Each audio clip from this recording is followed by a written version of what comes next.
दरभंगा के मिथिला विश्वविद्यालय के बॉटनी विभाग के सहायक प्राचार्य डॉक्टर गजेंद्र प्रसाद को माइक्रोबायोलॉजिस्ट सोसाइटी ऑफ इंडिया की तरफ से बेस्ट टीचर अवार्ड दिया गया। यह बेस्ट टीचर अवार्ड साल 2019-20 में अच्छे माइक्रोबायोलॉजिस्ट विषय में अच्छे टीचिंग करने के उपरांत दिया जाता है। यह माइक्रोबायोलॉजिस्ट सोसाइटी संस्था महाराष्ट्र में स्थापित है, जो पूरे देश में माइक्रोबायोलॉजिस्ट टीचर को प्रत्येक साल बेस्ट टीचर अवार्ड से नवाजती है।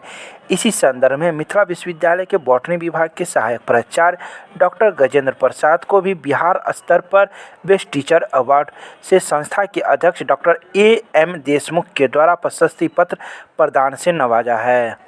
बेस्ट टीचर अवार्ड्स मुझे माइक्रोबायोलॉजिस्ट सोसाइटी ऑफ इंडिया से प्राप्त हुआ है।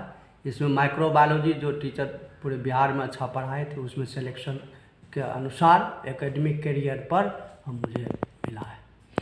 दिया गया ये माइक्रोबायोलॉजी सोसाइटी ऑफ इंडिया के चेयरमैन हैं, ये doctor A.M. Deshmukh, president microbiology society of India, उनके द्वारा यह मुझे अवार्ड्स प्राप्त हुआ है।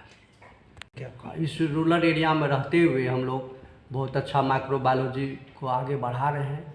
इस बच्चे को जो मैंने पढ़ाया अभी 2-3 साल से, उसका यह एवरेज में हमको रिवार्ड्स प्रेसिडेंट ऑफ ये माइक्रोबायोलॉजी सोसाइटी ऑफ इंडिया के प्रेसिडेंट के द्वारा प्राप्त हुआ है। मुझे बहुत खुशी अपने आप को, साथ ही साथ डिपार्टमेंट का भी एक गौरव प्राप्त हुआ है।